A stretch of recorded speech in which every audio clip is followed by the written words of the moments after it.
Friends, welcome to Shri రోజు logs. నేను మీలా ఉన్నాయి. ఈరోజు వీడియోలో 3 కలర్స్ దోసెస్ ట్రై చేశాను. చాలా బాగా వచ్చింది. చూడండి, పింక్, గ్రీన్ అలాగే ఆరెంజ్ అనమాట. ఎంత టేస్టీగా ఉందో. హెల్దీ కూడా. పిల్లలు మామూలుగా క్యారెట్, బీట్రూట్ తినను, లేకపోతే సొరకాయ తినను, అవి ఇవి అనేసి అంటూ ఉంటారు. అలాంటప్పుడు ఇలా ట్రై చేయండి. దోశలైనా, ఇడ్లీలైనా, లేదా సింపుల్గా పునుగులైనా చేసి పెట్టండి. చట్నీతో ఇచ్చేస్తే వాళ్ళు ఈజీగా తినేస్తారు. టేస్ట్ కూడా బాగుంది అంటారు. వాళ్ళు హెల్దీగా కూడా టిఫిన్లు తిన్నట్టు ఉంటుంది. టిఫిన్లే కాకపోయినా మనం ఇలా అప్పుడప్పుడు ట్రై చేస్తూ ఉండాలి. మిక్సీ బట్టి కర్రీ చేయడము అలా ఎలా చేయాలో చూడండి. 3 టైప్స్ ఆఫ్ దోశలు చేశాను, అలాగే పునుగులు కూడా చేశాను. ముందుగా పెసర్లు, మినప్పప్పు, బియ్యం, రేషన్ బియ్యం అయితే చాలా టేస్టీగా ఉంటుంది. ఒక్కసారి దోశలకైనా ఇడ్లీలకైనా అది ట్రై చేయండి.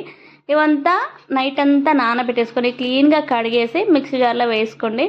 మిక్సీ జార్లో వేసుకునేటప్పుడు పచ్చిమిర్చి, అల్లం, జీలకర్ర అలాగే కొత్తిమీర, మీకు కావాలనుకునే గ్రీన్ కలర్ అన్నాను కాబట్టి పాలకూర కూడా యాడ్ చేసుకోవచ్చు. కొంచెం ఉప్పు కూడా యాడ్ చేసుకోండి. ఇది మిక్సీ పట్టేసుకోండి. నున్నగా మిక్సీ పట్టేసుకొని చూడండి, ఇలా చూసారంటే మనకి నున్నగా అనిపిస్తుంది. అప్పుడు ఒక బౌల్లో వేసేసి పక్కన పెట్టేసుకోండి. ఇందులో నేను కొత్తిమీర మాత్రమే వేసాను. పాలకూర కూడా యాడ్ చేసుకుని పిల్లలకి, కొంతమంది పాలకూర తినను లేదా తోటకూర తినను, ఆకులుగా ఉంది అనేసి అంటూ ఉంటారు కదా. అలాంటప్పుడు ఇలా ట్రై చేయాలి. అది ఒక పక్క వేసుకున్న తర్వాత మళ్ళీ అదే బియ్యంని గన మిక్సీ జార్లో వేసుకొని బీట్రూట్ పైన పీల్ తీసి ఇలా ముక్కలుగా కట్ చేసుకొని ఇందులో వేసి మిక్సీ పట్టేసుకోవాలి. ఇది ఇంకొక బౌల్లో వేసేసుకోండి. నున్నగా మిక్సీ పట్టేసుకోవాలి. చూడండి, పింక్ కలర్ రెడీ అయిపోయింది. వాళ్ళు కూడా కలర్ఫుల్గా ఉంది మమ్మీ, నాకు అదేవా ఇదేవా అని ఇష్టంగా తినేస్తారనమాట. అది ఇంకొక దీంట్లో పెట్టేసుకొని క్యారెట్ చిన్న చిన్న ముక్కలుగా కట్ చేసుకొని ఈ బియ్యంలో యాడ్ చేసుకొని, నేను ఫస్ట్లో మాత్రం ఉప్పు, అల్లం వేసాను. ఇట్లా ఏం వేయలేదు. క్యారెట్, బీట్రూట్లో చూడండి, గ్రీన్, పింక్ అలాగే ఆరెంజ్ అని 3 కలర్స్ రెడీ అయిపోయింది. దోశ పిండిలు మీకు ఇడ్లీ కూడా చేసుకోవచ్చు, లేదా పునుగులు కూడా చేసుకోవచ్చు. వాళ్ళు ఇష్టంగా తింటారు. ఒక 10-15 మినిట్స్ పక్కన పెట్టేసేయండి. తర్వాత ఇందులో కొంచెం సోడా అలాగే తగినంత ఉప్పు వేసి బాగా కలిపేసుకోండి. మూడిట్లను ఆల్రెడీ మనం గ్రీన్ కలర్ దోశ పిండిలో ఉప్పు వేసి మిక్సీ పట్టాం కదా, ఇప్పుడు కొంచెం చూసి వేసుకోండి.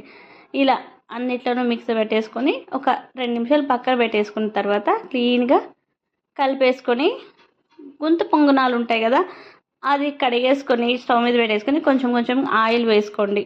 చూడండి, ఒక 4 గ్రీన్ కలర్, ఆరెంజ్ కలర్స్ అలాగే పింక్ కలర్ పునుగులు వేసేసేయండి. ఒక 10 నిమిషాలు మూత పెట్టేసి మీడియం ఫ్లేమ్లో పెట్టుకొని కుక్ చేసుకోండి. ఇలా పెట్టుకున్న తర్వాత మళ్ళీ మూత తీసి పైన కొంచెం ఆయిల్ వేసుకొని తిప్పేసుకోండి. చట్నీతో అయినా లేదా పచ్చడితో అయినా ఇస్తే ఇష్టంగా తినేస్తారు. కలర్ఫుల్గా ఉంది అంటారు. చూడండి, ఇలా 2 రకాలుగా కాల్ చేసుకోవచ్చు, లేకపోతే చేసుకోవచ్చు దోశలు కూడా.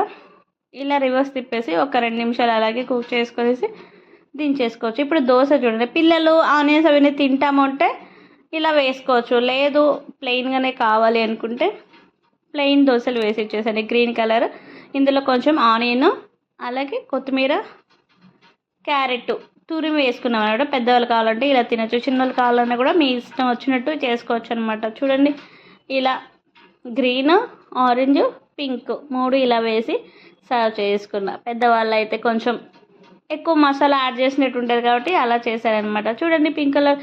మా పిల్లలు అయితే అస్సలు తినరు. ఆనియన్ ఉంది మమ్మీ ఇందులో, ఇది కొత్తిమీర ఉంది దీంట్లో, అదేంటిది కూర తినను, ఆకుకూరలు తినను అనేసి అంటూ ఉంటారనమాట. అలాంటి టమోటా ఉన్నా కూడా తినరు వాళ్ళు. వాళ్ళ కోసమే టమోటా కర్రీ చేయాలంటే మిక్సీ బట్టి వేసేస్తాను.